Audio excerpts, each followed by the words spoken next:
Welcome to our channel. నేను Yagnamurthy.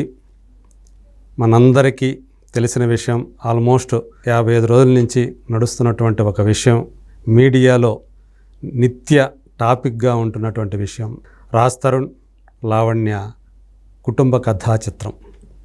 So అది నిజంగా కుటుంబమా కాదా అనే విషయాలు ఒక పక్క నడుస్తూ ఉండగానే ఆ కుటుంబ కథా చిత్రం కాస్త డ్రగ్స్ కథా చిత్రంగా మారినటువంటి వైనం చూస్తున్నాం. లేటెస్ట్గా ఇందులో ఒక మూడో వ్యక్తి మస్తాన్ సాయి అనే అతన్ని నిన్న గుంటూరులో పోలీసులు ఆ డ్రగ్స్ కేసులో అరెస్ట్ చేయటం ఇదంతా కలకలం రేపింది.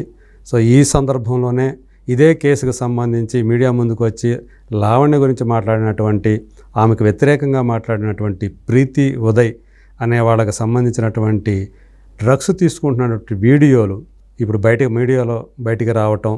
సో ఇదంతా కూడా అసలు ఏం జరగబోతుంది, ఈ కేసు ఇన్ని మలుపులు తిరుగుతూ ఉంది, అసలు దీనికి అంతం ఎక్కడ, చివరికి ఇందులో ఎవరెవరు దోషులుగా తేలుతారు, ఎవరు నిర్దోషిగా తేలుతారు అనేది చాలా ఆసక్తికరంగా మారినటువంటి ఈ వైనం. దీని మీద సో మన సీనియర్ జర్నలిస్ట్ అలాగే విశ్లేషకులు భరద్వాజ్ గారు ఏమందారో తెలుసుకుందాం. నమస్కారం సార్. నమస్తే అండి. సో ఇది మనం చూస్తూ ఉన్నాము.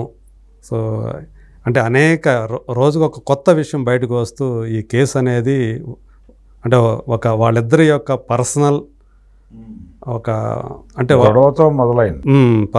నాకు రాజ్ తరుణ్ నాకు ఇవ్వండి అని చెప్పేసి ఆమె డిమాండ్ చేయటం ద్వారా మొదలైనటువంటి ఈ వివాదం అలా ప్రతిరోజు ఏదో ఒక అంశంతో కొత్త అంశాలన్నీ కొత్త మనుషులు బయటకు వస్తూ ఇందులో సో ఇప్పుడు మస్తాన్ సాయి అరెస్ట్ దాకా వచ్చింది. లేటెస్ట్గా ఇందులో మళ్ళీ ప్రీతి అనే అమ్మాయి, ఉదయ్ అనే అతను, వీళ్ళు డ్రగ్స్ తీసుకుంటున్నటువంటి వీడియోస్ సర్క్యులేట్ అవుతూ ఉన్నాయి. సో అంటే అతనే షూట్ చేశాడు అనేది ఇప్పుడు అతను ఫోన్ నుంచి బయటకు వచ్చినటువంటి వీడియోస్ అవి. కాదు, ఇది యాక్చువల్గా లావణ్య లీక్ చేసిందని చెప్పి ఇంకొక వర్షన్ కూడా ఉంది. రకరకాలు ఉన్నాయండి. అయితే లావణ్య కాకపోతే ఇది మస్తాన్ సాయి ఫోన్ నుంచి బయటకు వచ్చాయి అనేది మాత్రం చెప్తున్నారు. అంటే ఇక్కడ మస్తాన్ సాయి ఫోన్ నుంచి బయటకు రావడానికి ఎక్కువ అవకాశం ఉంది. ఎందుకంటే మస్తాన్ సాయి అనే అతను గుంటూరుకు చెందినవాడని ఆల్రెడీ ఎస్టాబ్లిష్ అయిపోయిన ఫ్యాక్ట్ అది. అవును. అతని మీద ఒక కంప్లైంట్ ఇచ్చింది అమ్మాయి పట్టాభిపురం పోలీస్ స్టేషన్లో. అవును, లావణ్య. అవును. సో ఇతను ఎవరు అంటే రావి రామ్మోహన్ రావు గారి అబ్బాయి. రావి రామ్మోహన్ రావు గుంటూరు నగరంపాలెం అని ఉంటుంది, అక్కడ ఒక దర్గా ఉంది. ఆ దర్గాకి ధర్మకర్తగా ఉన్నాడు ఆయన. ఓకే. ఆయన కుమారుడు ఇతను. ఇతను డ్రగ్ పెడలర్. అంటే ఆ ప్రాంతంలో ఒక ప్రముఖమైనటువంటి పేరు నోన్ ఫేసే. ఓకే. నోన్ ఫ్యామిలీనే. ఓకే. నోన్ ఫ్యామిలీ నుంచే వచ్చాడు. అతని చెల్లెలి వివాహానికి అమ్మాయిని తీసుకెళ్ళాడు. అతను తీసుకెళ్ళి అక్కడ ఒక హోటల్లో పెట్టాడు. ఆ హోటల్ నుంచి బయటకు రాలేదు అమ్మాయి, అక్కడే ఉంది. పెళ్లికి వెళ్ళటం అది ఏం జరగలేదు, అక్కడే ఏదో గొడవ జరిగింది వాళ్ళిద్దరి మధ్య. ఆ గొడవ నేపథ్యంలో ఆవిడ పట్టాపురంలో కేసు పెట్టింది. అది ఒక వ్యవహారం, అది అందరికీ తెలిసిన గొడవ. యాక్చువల్గా ఒక పక్క అటు పెళ్లి వేడుక జరిగింది, ఇవన్నీ జరుగుతూ ఉంటే ఇంకో పక్క ఈ కేసు నడిచింది. ఫైనల్గా వీళ్ళు హైదరాబాద్ వచ్చేసారు. వచ్చేసిన తర్వాత ఇదే విల్లాలో, ఇప్పుడు ఏ విల్లాలో అయితే రాజ్ తరుణ్ ఉంటున్నాడో అదే విల్లాలో వీళ్ళిద్దరూ ఘర్షణ పడుతూ ఉండగా, మస్తాన్ సాయి లావణ్య ఘర్షణ పడుతూ ఉండగా తాను వెళ్ళి విడదీసినట్టుగా రాజ్ తరుణ్ చాలా ఎర్లీ డేస్లోనే అడ్మిట్ చేశాడు, చెప్పాడు ప్రపంచానికి. సో వీళ్ళ ముగ్గురి మధ్య ఒక కథ నడుస్తోంది. అదే లావణ్య, మస్తాన్ సాయి, రాజ్ తరుణ్ ఒక ట్రయాంగిల్ స్టోరీ ఉంది, ఒక ట్రయాంగులర్ స్టోరీ నడుస్తోంది. అయితే ఈ ప్రీతి ఉదయ్ వీళ్ళు అతని కస్టమర్లు, మస్తాన్ సాయి కస్టమర్లు. వాళ్ళు ఇతన్ని థ్రెటన్ చేస్తున్నట్టుగా కూడా మెసేజ్లు ఉన్నాయి దానిలో. ఇప్పుడు ఆ ఫోన్లో నుంచి వీడియోస్ బయటకు వచ్చాయని ఎందుకు అంటున్నాం అంటే దాంతో పాటు వాట్సాప్ చాటింగ్ కూడా బయటకు వచ్చింది. అదే ఈ వాట్సాప్ చాట్ అతని ఫోన్లో నుంచి బయటకు వచ్చింది. దానిలో ఈ ప్రీతి అనే ఆవిడ చాలా క్లియర్గా నాకు డ్రగ్స్ ఇమ్మీడియట్గా సరఫరా చేయకపోతే నీకున్న అన్ని లింకులు నేను ఓపెన్గా రోడ్డు మీద పెట్టేస్తాను, మొత్తం లిస్టు బయట పెడతాను, ఎవరెవరు డ్రగ్స్ వ్యవహారంలో ఉన్నారో మొత్తం చెప్పేస్తానని బెదిరించి చాట్ చేసింది ఇతనితో. ఓకే. సో అది జనరల్గానే ఒక హిస్టరిక్ కండిషన్స్లో ఉంటారు ఈ డ్రగ్స్ కన్స్యూమ్ చేసేవాడు. ఆ ధోరణిలో ఆవిడ ఆ మెసేజ్లు పెట్టినట్టుగా మనకు అర్థమవుతుంది. ఆ మెసేజ్లు చూస్తేనే వాళ్ళ టెండెన్సీ అర్థమవుతుంది. అదే తను ఆమె అడ్మిట్ చేసింది, తనంతట తాను నేను డ్రగ్స్ తీసుకున్నా, నాకు లావణ్య అలవాటు చేసింది, రీహాబిలిటేషన్ సెంటర్ కూడా వెళ్ళొచ్చానని కూడా ఆమె చెప్పింది. సో వీళ్ళందరూ ఒక ఈ డ్రగ్స్లో ఉన్నటువంటి ఒక గ్యాంగ్ అనుకుందాం. డ్రగ్ లింక్లు ఉన్నాయి వీళ్ళ మధ్య. అంటే వీళ్ళకి కన్జ్యూమర్లుగా మొదలై నెమ్మదిగా పెడ్లర్లుగా మారిపోతున్నటువంటి ఒక సందర్భం ఉంది. ఈ క్రమంలోనే లావణ్య కూడా ఈ బిజినెస్ చేసింది అనివార్యంగా. ఇతను చేస్తున్నాడు. ఇప్పుడు ఇతను గుంటూరు, కృష్ణా జిల్లా ఈ ప్రాంతాల్లో కూడా ఇతనికి కస్టమర్స్ ఉన్నారని, వారికి సరఫరా చేయటం కోసం వెళ్ళిన క్రమంలో అరెస్ట్ అయ్యాడు అనేది కూడా ఒక స్టోరీ నడుస్తుంది, ఇప్పుడు ఎస్టాబ్లిష్ అయింది. దీంతో ఇప్పుడు ఏపీ పోలీసులు అలర్ట్ అయిపోయారు. అలర్ట్ అయిపోయి అక్కడ ఎక్కడెక్కడ లింకులు ఉన్నాయి, ఇతనికి ఎవరన్నా పెడ్లర్స్ ఉన్నారా, అక్కడ ఏజెంట్స్ ఉన్నారా అని. ఇప్పటిదాకా ఒక బిలీఫ్ ఉండేది ప్రపంచంలో, అదేంటంటే నైజీరియన్స్ మాత్రమే డ్రగ్స్ సరఫరా చేస్తారు అని. ఇక్కడ అది కాదు, ఇక్కడ సన్ ఆఫ్ ది సాయిల్, ఈ భూమిపుత్రులే ఈ కార్యక్రమం చేస్తున్నారు అనేది మనకి ఇప్పుడు ఈ కేసు ద్వారా బయటకు వచ్చేసింది. బయటకు వచ్చింది, వీళ్ళే వ్యాపారాలు చేస్తున్నారు, వీళ్ళే కన్జ్యూమ్ చేస్తారు. అది అనివార్యంగా మారిపోతుంది. ఆ సర్కిల్లోకి వెళ్ళిపోతారు వీళ్ళు. ఈ వెళ్ళిపోయిన క్రమంలో ఈ వీడియోలు ఎందుకు తీసేటంటే వాళ్ళని థ్రెటన్ చేయటం కోసం అయి ఉండొచ్చు. అవును, రేపు ఎప్పుడైనా ఉపయోగపడతాయి అనే ఉద్దేశంతోనే చేశాడు. ఆ మెట్ల మీద విన్యాసాలు అవును ఇవన్నీ షూట్ చేశాడు. అలాగే వాళ్ళు డ్రగ్స్ తీసుకున్న తర్వాత ఉండేటువంటి కొన్ని భంగిమలు కూడా ఇతను షూట్ చేశాడు. అవును, షూట్ చేసి తన దగ్గర పెట్టుకున్నాడు. జస్ట్ కేవలం థ్రెట్ చేయటం కోసమే స్టోర్ చేశాడు అతను. అవి బయటకు వచ్చినాయి ఇప్పుడు. అవును, ఇప్పుడు లావణ్య లీక్ చేయటం అనేది కాదు, అదే అంటే అతని ఫోన్ నుంచి ఈమె తను తీసుకుంది, డౌన్లోడ్ చేసుకొని పెట్టుకుంది అని ఒక వర్షన్ వినిపిస్తూ ఉంది.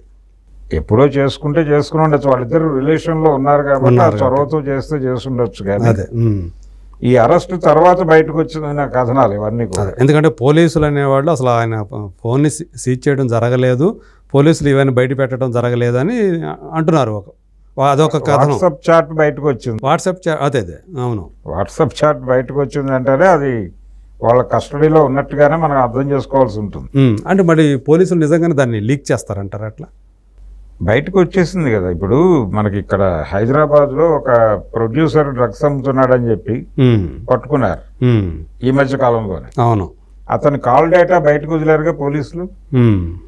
అతనికి దేనికోసమో ఫోన్లు చేసినటువంటి సినిమా వాళ్ళ పేర్లు కూడా టీవీ ఛానల్స్ లో స్క్రాల్ అయిపోయినాయి. అవును, ఆ రోజుల్లో మన అది పెద్ద యాక్ట్రెసెస్, అవును చాలా మంది నోన్ యాక్ట్రెసెస్ పేర్లన్నీ. అంటే ఆయన ఎవరైతే కాల్స్ ఉన్నాయో ఆయన ఎవరైతే సేవ్ చేసి పెట్టుకున్నాడో, సేవ్ కూడా కాదండి, కాల్ డేటా జనరల్ గా ఆయనకు ఆ టైంలో ఫోన్ చేసినటువంటి వాళ్ళందరి పేర్లు వచ్చి, అవును, వాళ్ళు డ్రగ్ కన్జ్యూమర్లుగా బయటకు వచ్చేసారు. అవును, దాంతో వాళ్ళందరూ గగ్గోలు పెట్టారు. ఇదేమిటి, మేము రకరకాల పనుల మీద, ఇప్పుడు అతని దగ్గర నుంచి వాళ్ళకి రావాల్సిన డబ్బులు ఉండొచ్చు, అవును, ఇతర లావాదేవీలు ఉండొచ్చు, ఉండదు, కేవలం అది ఒక్కటే కాదుగా. సో అలా ఎలా ఓపెన్ చేస్తారు మీరు అని చెప్పి గొడవ పడ్డారు. అదే పద్ధతిలో ఇది కూడా బయటకు వచ్చి ఉండొచ్చు. ఓకే, పోలీసులు అన్ని గోప్యంగా ఉంచుతారు అని అనుకోవడానికి ఆస్కారం లేదు.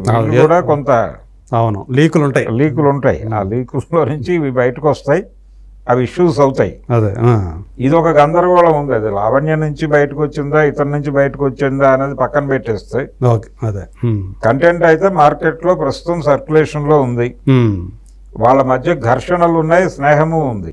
అదే ప్రతి ఒక్కరూ అవతల వాళ్ళని కంట్రోల్లోకి తీసుకోవడానికి కావలసిన ఎక్విప్మెంట్ అంతా దగ్గర పెట్టుకున్నారు ప్రతి ఒక్కరు. అవును, ఎవరికి వాళ్ళు. అంటే ఒక విచిత్రమైన క్రైమ్ వరల్డ్లో తిరుగుతున్నారు వీళ్ళు. ఈ స్నేహాలే ప్రమాదకరంగా మారతాయి, ఇవి హత్యలకు కూడా దారితీసేటువంటి పరిస్థితికి వెళ్తాయి. వీళ్ళ మూడు ఎలా స్వింగ్ అవుతుందో చెప్పలేము. అనుక్షణం స్వింగ్ అయ్యేటువంటి మూడ్స్లో ఉంటారు వీళ్ళు. చాలా ప్రమాదకరమైనటువంటి పరిస్థితుల్లో ఉన్నారు వీళ్ళు. సో ఇతని కండిషన్ ఇప్పుడు మస్తాన్ సాయి మస్తాన్ రావు అంటున్నారు అసలు పేరు రావి. మీరు చెప్పాడు ఇంటి పేరు, మీరు చెప్పింది ఇందాక చూస్తే కరెక్ట్గానే సెట్ అయింది అది. సో అది కండిషను. దీని ద్వారా మనకు అర్థమయ్యేటువంటి విషయం ఏంటంటే డ్రగ్ కన్జ్యూమింగ్ అనేది పెద్ద అంటే జనాలు ఈ కేసులు బయటపడినప్పుడు కంగారు పడుతున్నారు, కానీ సొసైటీలో చాలా విపరీతంగా లోతుల్లోకి వెళ్ళిపోయినటువంటి సమస్య ఇది. అదే అంటే ఇది చూస్తుంటే నిజంగానే చాలా ప్రమాదకర స్థాయిలోకి ఈ డ్రగ్ ఇష్యూ అనేది, డ్రగ్స్ అనేవి జనాల యూత్లోకి వెళ్ళిపోయింది ప్రధానంగా అనేది మనకు బాగా అర్థమవుతున్నటువంటి విషయం అనుకుంటా. మీకు గుర్తుంటే విశాఖపట్నంలో జగన్మోహన్ రెడ్డి గారు అధికారంలో ఉన్న రోజుల్లో వైజాగ్ దగ్గర ఉన్నటువంటి ఒక ప్రైవేట్ పోర్ట్లో దాదాపు 4 కంటైనర్లు డ్రగ్స్ దొరికాయి అనేది ఒక వార్త వచ్చింది. తర్వాత అది ఏమైపోయిందో ఎవరికి తెలియదు. చంద్రబాబు నాయుడు గారు సీఎం అయిన తర్వాత, కూటమి ప్రభుత్వం ఏర్పడిన తర్వాత కాకినాడ పోర్ట్లో 4 కంటైనర్లే, మళ్ళీ సేమ్ నెంబర్ డ్రగ్స్ దొరికినాయని చెప్పి వార్త వచ్చింది. దానికి ఫాలో అప్ లేదు. ఓకే, ఎక్కడికి వెళ్తున్నాయి డ్రగ్స్ అన్ని దొరుకుతున్నాయనే వార్త వస్తుంది. తర్వాత ఇక్కడ మీకు ఫిలిం నగర్లో కూడా అరెస్టులు అయిన వాళ్ళు ఎవరికి ఆ కేసులు ఫాలో అప్ ఏమిటో తెలియట్లే. అవును, ఏ కేసు ఏం జరుగుతోందో ఎవరికి తెలియదు. సడన్గా ఇప్పుడు ఆ పూరి జగన్నాథ్ని వాళ్ళని అరెస్టులు చేసినటువంటి case one fine morning court వీళ్ళందరి మీద ఏ రకమైన ఆధారాలు లేవని చెప్పి నిర్దోషులు అని చెప్పేసి క్లీన్ చిట్ ఇచ్చేసారు, పంపించేసింది. అవును. సో ఆ వార్త బయటకు వచ్చింది. అంతకు ముందు వరకు వీళ్ళందరూ డ్రగ్ కన్జ్యూమర్లుగానే ప్రపంచం అంతా రిజిస్టర్ చేసుకుంది కదా. అవును, ఇది ఈ డ్రగ్స్ కేసులో ఒక రకమైనటువంటి మిత్ని ప్రపంచంలో పంపు చేయడానికి ట్రై చేస్తున్నారు. వాంటెడ్ గానే జరుగుతోంది. ఓకే, డ్రగ్స్ అనేవి చాలా సిగరెట్లు తాగినంత ఈజీగా దొరుకుతున్నాయి అవి అనేది వాస్తవం. ఇప్పుడు ఈ 8 కంటైనర్ల డ్రగ్స్ సర్క్యులేషన్ లో ఉన్నాయి. డ్రగ్ సర్క్యులేషన్ వెనకాల ఈ పెడలర్స్ వీళ్ళు కాదు, పొలిటికల్ లీడర్స్ సపోర్ట్ లేకుండా ఇది జరిగే అవకాశం లేదు. అంత స్థాయిలో జరిగే అంత కంటైనర్లు వచ్చే అంత సీన్ ఉండదు మామూలుగా వాళ్ళు లేకపోతే. లోకల్ పొలిటీషియన్స్ సపోర్ట్ లేకుండా డ్రగ్ సర్క్యులేషన్ అనేది జరిగే ఛాన్సెస్ లేవు. ఓకే, కానీ వీళ్ళు ఏ నెరేటివ్ ప్రమోట్ చేస్తున్నారు వాంటెడ్గా, డ్రగ్స్ అనేవి నైజీరియన్స్ మాత్రమే సరఫరా చేస్తారు, డ్రగ్స్ కన్జ్యూమ్ చేసేది కేవలం ఫిలిం నగర్ వాళ్లే, సినిమా వాళ్ళు మాత్రమే డ్రగ్స్ తీసుకుంటారు అన్నట్టుగా ప్రొజెక్ట్ చేస్తారు. ఈ నేరేటివ్ని ప్రపంచం ముందు పెట్టి దీని వెనకాల దీని మీద రాజకీయ నాయకుల వ్యాపారం ఉంది. ఓకే, సో దాని మీద ఫోకస్ పెట్టాలి ప్రపంచం. ఎలా వస్తున్నాయి డ్రగ్స్? ఇప్పుడు ఇక్కడ రాడిసన్ పబ్ లో డ్రగ్స్ దొరికినాయి. ఆ రోజు అంటే ఈ దాడి జరిగినప్పుడు కూడా దానిలో 150 మంది ఉంటే 150 మంది ఎవరికి తెలియదు. 3-4 పేర్లు వస్తాయి బయటికి. ఆ 3-4 పేర్లు కూడా సినిమా వాళ్ళవే. అవును, సినిమా వాళ్ళ పిల్లల పేర్లు మాత్రమే బయటకు వస్తాయి. మిగిలిన వాళ్ళు ఎవరికి తెలియదు. అందులో పోలీస్ ఆఫీసర్స్ పిల్లలు ఉండొచ్చు, ఐఏఎస్ ఆఫీసర్ల పిల్లలు ఉండొచ్చు, సెక్రటేరియట్ ఉద్యోగులు కూడా ఉండొచ్చు. అక్కడ సెక్రటేరియట్లో అది ఆంధ్ర కావచ్చు, తెలంగాణ కావచ్చు, ప్రభుత్వ ఉద్యోగుల్లో కూడా ఒత్తిడిలో పనిచేస్తున్న వాళ్ళు చాలా మంది ఉంటారు కదా. అవును, వాళ్ళు కూడా ఒత్తిడిలోంచి బయటపడటం కోసమే డ్రగ్ కన్జ్యూమర్లుగా మారుతారు అనేది ఒక అంచనా ఉంది. సో ఆ ఏరియాలో ఘర్షణ ఉన్నవారు, ఆ ఏరియాలో ఒత్తిడి ఉన్న వాళ్ళు కూడా డ్రగ్స్ తీసుకోవచ్చు కదా, ఛాన్స్ ఉంది. కానీ ఎందుకు ఫిలిం నగర్ మాత్రమే డ్రగ్స్ తీసుకుంటుంది అన్నట్టు ఈ డిపార్ట్మెంట్ కూడా అదే ఎందుకు ప్రొజెక్ట్ చేస్తుంది? ఈ వ్యాపారం చేసుకోవడానికి ఇబ్బంది లేకుండా చేసుకోవడానికి ఈ నేరేటివ్ని అదే డంప్ చేస్తున్నారు ప్రజల బుర్రల్లో, ఇంజెక్ట్ చేస్తారు. డ్రగ్స్ ఎవరు తీసుకుంటారు? ఏకవాక్య తీర్మానం లేకపోతే 1 మార్కు ప్రశ్న అంటే ఫిలిం నగర్ అని రాసేయాలి. సినిమా వాళ్ళు మాత్రమే డ్రగ్స్ కన్జ్యూమ్ చేయును. అలాగే డ్రగ్స్ ఎవరు సరఫరా చేస్తారంటే నైజీరియన్స్ చేస్తారు. ఇది నేరేటివ్. ఇప్పుడు ఇది అన్ని తప్పని ప్రూవ్ అవుతున్నాయి నెమ్మదిగా ఈ గొడవలో.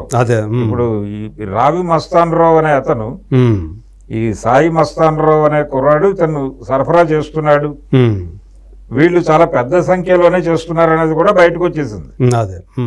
హైదరాబాద్ లో ఇతనికి చాలా లింకులు ఉన్నాయి దానికి సంబంధించి. అంటే ఇక్కడ సరుకు తీసుకుని అతను తీసుకెళ్లి అక్కడ డెలివరీ చేస్తున్నాడు.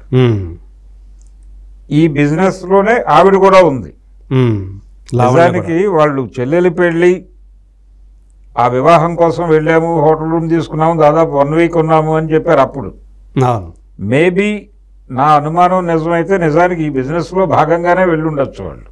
ఓకే, ఇద్దరు. ఇవన్నీ ఎందుకు ఇలా బయటకు వస్తాయి అంటే ఈ కేసు ఇప్పుడు బయటకు రావడం, దీంతో లావణ్యం లింక్ చేసి ఆల్రెడీ ఎస్టాబ్లిష్డ్ ఫ్యాక్ట్ అది. ఆల్రెడీ అమ్మాయి డ్రగ్ కన్జ్యూమ్ చేస్తుంది, లేకపోతే అమ్మాయి అమ్ముతుంది అనేది ఆల్రెడీ ఎస్టాబ్లిష్ అయిపోయి ఉంది. ఇప్పుడు కొత్తగా ఇతను అరెస్టు ద్వారా ఆ అమ్మాయిని ఏదో ఎక్స్పోజ్ చేసేది ఏమీ లేదు. అదే అంతా ఓపెన్గానే ఉంది విషయం. కానీ ఇప్పుడు మళ్ళీ రాజ్ తరుణ్ యాక్టివ్ అవుతాడు. రాజ్ తరుణ్ యాక్టివ్ అవుతాడు. అతని ఫ్రెండ్ శేఖర్ భాష యాక్టివ్ అవుతాడు. ఇప్పుడు మళ్ళీ మీడియా ముందుకు వస్తాడు. ఆయన అటాక్ చేస్తాడు. అంటే ఏం జరుగుతోంది ఈ టోటల్ గొడవలో అంటే ఒక ప్రాపర్టీ తాలూకా గొడవ ఏదో ఉంది వీళ్ళ మధ్య. అంటే వీళ్ళు 7 సంవత్సరాలు కలిసి ఉన్నారు కదా, 11 ఏళ్ళని అమ్మాయి అంటుంది, 7 ఏళ్ళని ఇతను అంటున్నాడు రాజ్ తరుణ్. అదే 7 ఏళ్ళకి కన్ఫైన్ అవుదాం మనం. అంటే 2002 నుంచి లేదు అనేది అక్కడ అవుతోంది. So what ever it may be 7 ఇయర్స్కి మనం కన్ఫైన్ అయితే 7 సంవత్సరాల రిలేషన్షిప్లో వాళ్ళిద్దరూ కలిసి అక్వైర్ చేసినటువంటి ప్రాపర్టీస్ మరొకటో ఏదో ఆర్థిక లావాదేవీలు ఉన్నాయి వాళ్ళ మధ్య. తనకి రావాలి అనుకుంటోంది అమ్మాయి, చాలా ప్రాపర్టీ ఏదో రావాలి, డబ్బులు రావాలని అనుకుంటోంది. ఎందుకంటే తన భర్త కాబట్టి తనకు సంబంధించిందంతా ఆయనకు సంబంధించిందంతా నాకు కూడా చెందుతుంది అన్నట్లు. అతనికి సంబంధించింది తనకు చెందటం కాదండి, తన షేరే కామన్. అంటే ఇద్దరు కలిసి అక్వైర్ చేసినటువంటి ప్రాపర్టీలో ఓకే తనకి రావాల్సిన తన వాటా దాని గురించి డిమాండ్ పెట్టి ఉండొచ్చు. వీళ్ళు ఘర్షణ పడిన తర్వాత అది ఎందుకు బయటకు వచ్చింది, ఈ అమ్మాయి ప్రతిపాదనని ఆయన అంగీకరించుకున్నాడు రాజ్ తరుణ్. అంటే ఇంత కాదు నీకు రావాల్సింది ఇంతే అని చెప్పుకుంటాడు. దానికి అమ్మాయి అంగీకరించే పరిస్థితిలో లేదు, ఉండదు. ఓకే, దాంతో ఈ విషయాన్ని రోడ్డు మీద పెడితే ఇతను భయపడతాడు అని అనుకుంది అమ్మాయి. భయపడి తనకు సరెండర్ అవుతాడు, తద్వారా తన టార్గెట్ ఫుల్ఫిల్ అయిపోతుంది, వెళ్ళిపోవచ్చు అనుకుంటుంది. ఇతను నిలబడ్డాడు. ఇప్పుడు దాకా ఎలాగైతే గుంభనంగా ఉండిపోయాడో అలాగే, ఎందుకంటే తన పరువు ఇది గుంభనం కాదండి, గొడవ డిస్ప్యూట్ మొదలైన 1 వీక్లోనే బ్రేకప్ ఇది మార్కెట్లోకి వచ్చింది. గొడవ ప్రారంభమైన అరగంట కంటే వాళ్ళు హోల్డ్ చేసే అవకాశం లేదు. అంటే నేననేది ఏంటంటే ఆ అమ్మాయి పోలీస్ కేసు పెట్టేంత దాకా నేననేది అంతే. సో ఆ పెట్టకముందు ఇదంతా మీరు చెప్పిందంతా జరిగి ఉండొచ్చు. ఈ ఘర్షణ పడి ఉంటారు వాళ్ళు ఏదో ఒక విషయంలో. జనరల్గా వాళ్ళిద్దరి మధ్య ఏదో గొడవ వచ్చింది, ఏదో విషయం మీద కావచ్చు. దానికి అతను చెప్తున్న రీజన్ ఏంటంటే ఈ మస్తాన్ సాయితో రిలేషన్షిప్లో పైన ఉంది, అదే విల్లాలో పై పోర్షన్లో ఉంది. వాళ్ళిద్దరు గొడవ పడుతుంటే నేను వెళ్ళి విడదీశాను అని చెప్పాడు. చెప్పి అమ్మాయిని కిందకు తీసుకొచ్చాను, నా దగ్గరే ఉంచానని చెప్పాడు. సో ఇతనికి తెలిసే ఇదంతా నడుస్తోంది, దాన్ని అతనే అడ్మిట్ చేశాడు. కాబట్టి ఈ ఘర్షణ జరిగిన టైంలో ఈ సెటిల్మెంట్కు సంబంధించి వాళ్ళ మధ్య అవగాహన కుదరకపోవడం వలన ఆ అమ్మాయి అతన్ని థ్రెటన్ చేయటం కోసం ఈ గొడవని రోడ్డు మీద పెట్టింది. అతను దీన్ని ఫైట్ అవుట్ అనుకున్నాడు, దీన్ని పోరాడి ఏదో ఒకటి చేద్దాం అనుకుని అతను ఒక మార్గాన్ని ఆశ్రయించాడు. అదేంటంటే ఈ అమ్మాయికి సంబంధించిన చరిత్ర అంతా మార్కెట్లో పెట్టడం ద్వారా ఇప్పుడు ఆ అమ్మాయి జనరల్గా ఒక అబ్బాయి మీద ఒక అమ్మాయి ఎలిగేషన్ చేస్తే సమాజం ఆ అమ్మాయి వైపు నిలబడుతుంది. కాబట్టి ఆ అమ్మాయిని ఒంటరిని చేయాలంటే నైతికంగా ఆ అమ్మాయిని టార్గెట్ చేయాలి అని అనుకున్నాడు ఇతను. అది వ్యూహం, బలహీనపరచాలి. నైతికంగా దెబ్బ కొట్టేస్తే సమాజం అమ్మాయి వెనకాల నిలబడదు. ఈ ప్రోగ్రాంలో భాగంగా అమ్మాయి ఎఫ్ఐఆర్లు ఉన్నాయి, ఆ అమ్మాయి డ్రగ్ కన్జ్యూమరు, ఇవన్నీ మాట్లాడుతూ వచ్చారు రిపీటెడ్గా. దానికి సంబంధించిన బోల్డ్ ఎవిడెన్స్లు పట్టుకొచ్చి చూపించారు మీడియా ముందు. ఈ పట్టాభిపురం కేసు ఎఫ్ఐఆర్తో సహా ఆ అమ్మాయి గతంలో డ్రగ్స్ కన్జ్యూమ్ చేస్తూ అరెస్ట్ అవ్వటం, అంటే కస్టడీలోకి వెళ్ళటం, తర్వాత రీహాబిలిటేషన్కి వెళ్ళటం, అక్కడ పరిచయాలు కదా ఇవన్నీ. ఇప్పుడు మనం చూస్తున్నటువంటి ప్రీతి అండుకో.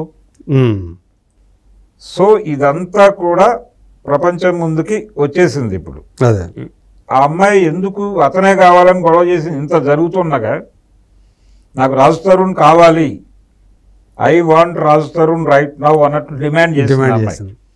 ఆ డిమాండ్ వెనకాల ఉన్న విషయం అదే. ఆవిడకి రాజ్ తరుణ్ కాదు కావాల్సింది, అదే తను చెప్పినటువంటి తన డిమాండ్ ఏదైతే ఉంది వెనక ఉన్న తను చెప్పినటువంటి ప్రాపర్టీ తాలూకా డిమాండ్ ఆ డిమాండ్ సెటిల్ చేయి, నేను నిన్ను వదిలేస్తాను అనేది ఆవిడ కూడా. ఇతనేమో ఆ అమ్మాయిని పలచన చేయటం ద్వారా దాన్ని తగ్గించాలని చూస్తున్నాడు. ఇప్పుడు అమ్మాయి 10 రూపాయలు అడిగింది అనుకోండి, ఆ అమ్మాయిని పలచన చేయటం ద్వారా 2 రూపాయలకు పట్టుకొచ్చి సెటిల్ చేసుకోవాలనేది ఇతను కూడా. ఈ ఘర్షణ జరుగుతోంది వాళ్ళిద్దరి మధ్య. దీనిలోకి ఈ డ్రగ్స్ ఇవన్నీ అనివార్యంగా వచ్చి చేరిపోతున్నాయి, రోజుకో కొత్త సమాచారం. ఇది సెటిల్ కాకుండా ఉంది కాబట్టి దీంతో లింక్ అయ్యి ఇవన్నీ మాట్లాడుకుంటుంది ప్రపంచం. ఇప్పుడు సెటిల్ అవ్వాల్సింది అది. పోలీసులు కూడా ఏం చేయాలో అర్థం కాని పరిస్థితి. అదే అంటే డ్రగ్స్కి సంబంధించి వాటి మీద కేసు పెడతారు, మస్తాన్ రావు మీద కేసు పెడతారు, అతను లోపలికి వెళ్ళిపోతాడు, వచ్చేస్తాడు, ఇది అయిపోతుంది క్లియర్ అయ్యి. అతనికి ఇది పెద్ద ఇష్యూ కూడా కాదు. ఆల్రెడీ అతని మీద నిఘా ఉండుండొచ్చు, ఇంతకుముందే హైదరాబాద్లో ఉండుండొచ్చు, ఇప్పుడు అక్కడ ఓపెన్ అయ్యాడు. అదే ఓపెన్ అయ్యాడు, అరెస్ట్ అవుతాడు, లోపలికి వెళ్తాడు, గుంటూరు సబ్ జైలుకి వెళ్తాడు, బయటకు వచ్చేస్తాడు. తలంటి పోసుకున్నట్టుగానే ఫీల్ అవుతారు వీళ్ళు జైలుకి వెళ్ళి రావటం అనేది. సో అది అయిపోతుంది, ఆ ఎపిసోడ్ అయిపోతుంది, అతను హ్యాపీ. వీళ్ళది సెటిల్ కానంత వరకు ఇలాంటి 100 కేసులు రావచ్చు. అవును, ఇప్పుడు ఆ అమ్మాయి టోన్ తగ్గింది గతంతో పోలిస్తే. లావణ్య ఇదివరకు అట్లంత బలంగా ఇతను నాకు కావాలి అనే డిమాండ్ నుంచి కొంచెం డైల్యూట్ అవుతోంది. డైల్యూట్ అయ్యి ఏదో మేరకు సెటిల్ చేసుకుని ఈ రొంపి నుంచి బయటకు వెళ్ళాలి అనే మూడ్లో ఉంది ఆవిడ. లేటెస్ట్గా మాట్లాడిన దాన్ని చూస్తే రాజ్ తరుణ్ అయితే ఎప్పుడు డ్రగ్స్ తోటి సంబంధం లేదు, రాజ్ తరుణ్ ఆ విషయంలో మంచోడు అన్నట్టుగా చెప్తుంది ఇప్పుడు. అవును, ఇప్పుడు కూడా అదే అంటే కొంచెం అమెక్బుల్గా సెటిల్ చేసేసుకుని బయటకు వెళ్ళిపోదాం అనే మూడ్లో ఉంది అమ్మాయి. కాబట్టి ఇది డెఫినెట్గా మ్యాక్సిమం ఒక 1 వీక్ ఆర్ 10 డేస్లో ఒక కొలిక్కి రావచ్చు. ఇప్పుడు పోలీసులు కూడా ప్రెజర్ పెడతారు, అలాగే పెట్టిన సందర్భంగా ఒక అవగాహనకు వచ్చి ఆ ప్రాపర్టీ తాలూకా గొడవ ఏదో సెటిల్ చేసేసుకుని వాళ్ళ మధ్య గొడవ రిజాల్వ్ అయిపోతుంది. అది అయిపోయిన తర్వాత పర్సనల్గా ఈ డ్రగ్స్ కేసులు ఇవన్నీ వేరే గొడవ. ఈ పంచాయతీ వేరు, ఈ పంచాయతీ వేరు, ఇదేమో పర్సనల్ అఫైర్ అనే చెప్తోంది అమ్మాయి. అవును, దీని గురించి ఎందుకు హైలైట్ చేస్తున్నారని కూడా మాట్లాడుతోంది. మా పర్సనల్ స్పేస్లోకి వస్తున్నారు అనేది ఈ మధ్య తరచూ వినిపిస్తున్న మాట. అది లావణ్య ఎపిసోడ్లోనూ వినిపించింది, అలాగే విజయసాయి కేసులోనూ విన్నాం, మనం దువ్వాడ కేసులోనూ వింటున్నాం, ఇంకో 3-4 కేసులు ఇలాంటివి వస్తాయంటున్నారు, వాటిలో కూడా వింటాం. అంటే రకరకాల కామన్ ఫ్యాక్టర్లు కనిపిస్తున్నాయి కేసులన్నిట్లోనూ. వీటన్నిటిలోనూ సుప్రీంకోర్టు జడ్జిమెంట్ను కోట్ చేయటం అనేది కూడా కామన్గా నడిచిపోతుంది. అంటే విక్టిమ్స్ ఎవరైతే విక్టిమైజ్ అవుతున్నారో వాళ్ళు మీడియా ముందుకు వచ్చిన సందర్భంలో సుప్రీంకోర్టు అడల్టరీ మీద ఇచ్చినటువంటి జడ్జిమెంట్ను ప్రస్తావిస్తున్నారు వాంటెడ్గా. ఇలా రకరకాల ఫ్యాక్టర్స్ నడుస్తున్నాయి ఈ కేసుల మీద. ఓకే, అయితే ఈ కేసులు వీటి మీద ఎక్కువ ఇది చూపించడం వల్ల, దృష్టి పెట్టడం వలన చర్చించాల్సినటువంటి విషయాలు పక్కదారి పెట్టిపోయి ఈ విషయాల మీద ఎక్కువ కాన్సన్ట్రేషన్ పెరిగిపోతుంది మీడియాలో. అంటే చాలా జరిగినాయి ఈ మధ్య. వరల్డ్ బ్యాంక్ నుంచి ప్రతినిధి బృందం ఆంధ్రప్రదేశ్ సందర్శించి అమరావతి 40,000 కోట్లు అని చెప్పి వీళ్ళు ప్రతిపాదన చేసి, వాళ్ళు ఆల్రెడీ ఆర్థిక మంత్రి ప్రతిపాదించిన 15,000 కోట్లు ముందు ఇచ్చినా చాలు అని వీళ్ళు చెప్పి విజన్ 2050 అని చెప్పి ఒక సిద్ధాంతం చేసి చంద్రబాబు గారు కొత్త పారిశ్రామిక విధానం అని చెప్పి ఇన్ని జరుగుతున్నాయి అక్కడ. దాని గురించి ఎక్కడా చర్చ లేదు, అదేం పట్టట్లేదు, ఎవరికేం పట్టట్లేదు. ఆయన కొత్తగా ప్రకటించినటువంటి పారిశ్రామిక విధానంలో నీతి ఆయోగ్ ఇవన్నీ ప్రాపర్గా ఇంప్లిమెంట్ జరగాలి అనటం చూస్తే ఆయన కేంద్ర ప్రభుత్వానికి చాలా భారీగా సరెండర్ అయ్యాడు చంద్రబాబు అనేది అర్థమవుతుంది. వీటి మీద ఏ టీవీ ఛానల్లోనూ డిస్కషన్ లేదు, మొత్తం తీసేసి ఇవే నడుపుతున్నారు అందరూ. లావణ్య, రాజ్ తరుణ్, లేకపోతే దువ్వాడ, లేకపోతే మరొకటి ఇప్పుడు ద్వారంపూడి ఫ్రెష్గా రాబోతుంది, అది ఎజెండాలోకి రాబోతున్న అంశం. ఇవన్నీ మాట్లాడేసుకుంటున్నారు, ఇవే జరుగుతున్నాయి మీడియాలో అని చెప్పి అందరూ మాట్లాడేస్తున్నారు. చివరికి మిసెస్ వేణుస్వామి కూడా అదే మాట అన్నారు. అవును. మీడియా మాట్లాడాల్సింది మానేసి మిగిలిన విషయాలు మాట్లాడుతుందని. అందుకని ఇప్పటికైనా సరే ఈ గొడవ పోలీసులకు అప్పచెప్పి 2 తెలుగు రాష్ట్రాల్లో రకరకాల పొలిటికల్ డెవలప్మెంట్స్ జరుగుతున్నాయి, వీటి మీద కొంచెం డిస్కషన్ చేసుకుంటే మంచిది. జనాల గొడవలు పట్టించుకుని ఈ అక్రమ సంబంధాలు, డ్రగ్స్, ఈ గొడవ ప్రధానంగా దీని వెనకాల ప్రతి ఎపిసోడ్ వెనకాల దువ్వాడ కేసులోనూ అక్రమాస్తుల గొడవే. అది ఆ ఇల్లు ఖాళీ చేయటం ఆ గొడవ కాదు, అది బయటకు మాట్లాడుతున్నారు. అది 600 కోట్ల ఎపిసోడ్. అది ఓకే. 600 కోట్లలో బినామీ పేర్లతో రకరకాల వ్యక్తుల దగ్గర ఉన్నాయి.